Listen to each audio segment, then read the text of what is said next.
Welcome back to the video blog. Daniel Mezei is my name. Thanks again for watching. It's Friday, the weekend's here. That's a good sign for most people. From what I understand, it's going to be pouring here in Toronto, so not much of a balmy weekend, hence I'm back to the greys and the blacks just for a couple of days. So do you embrace a culture of minimalism? I mean, really, look at your desk, right? Like, have a look at it.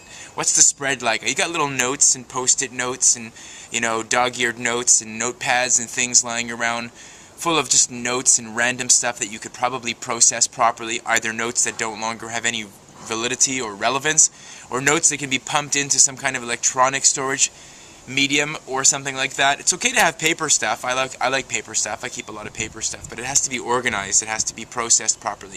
If you write a note, take a look at it. If you don't touch that note for like the next 2 hours, just tear it up and throw it out. Chances are you're not going to go back and look at that note again.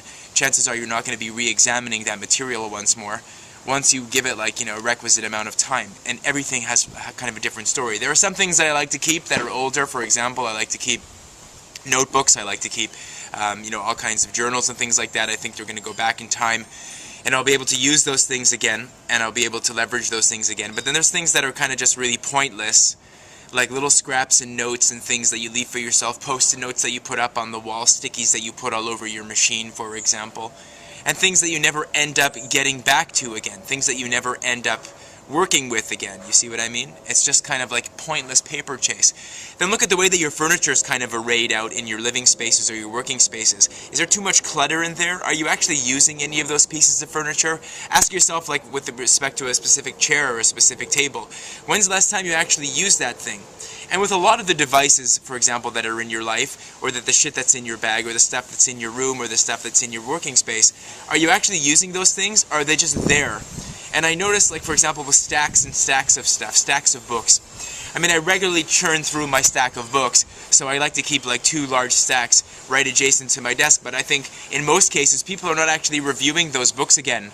They're either reference books, or they're directories, or in the old days they're phone books or things like that nobody actually goes back to.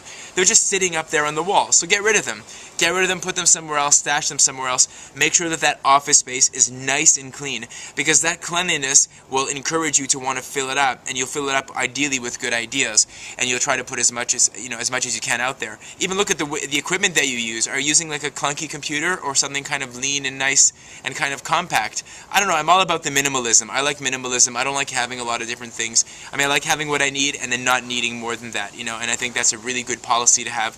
That keeps everything under control. It keeps everybody happy. I think that keeps the karma kind of balanced, and I also think it keeps the universe kind of going along in a nice even keel. And that's kind of just my experience with those things. That is basically what I would advise you to do if you're not really considering doing that yourself. Minimalism. Don't be a pack rat and don't clutter. Don't go overboard with all the possessions that you own. So that's the video blog for today. Thanks again for watching. Catch up with you after the weekend. Maybe I'll throw another one in there, but it's going to be raining, so I don't know. You want to see me all wet and whatnot, and it's going to be a war. Although, I am known to do crazy things. Wishing you and yours and every little organism, that's the Trinity, baby, you, yours, and every little organism in your neck of the woods, the very best of things. And Matt, that might have been another one of my William Shatners there.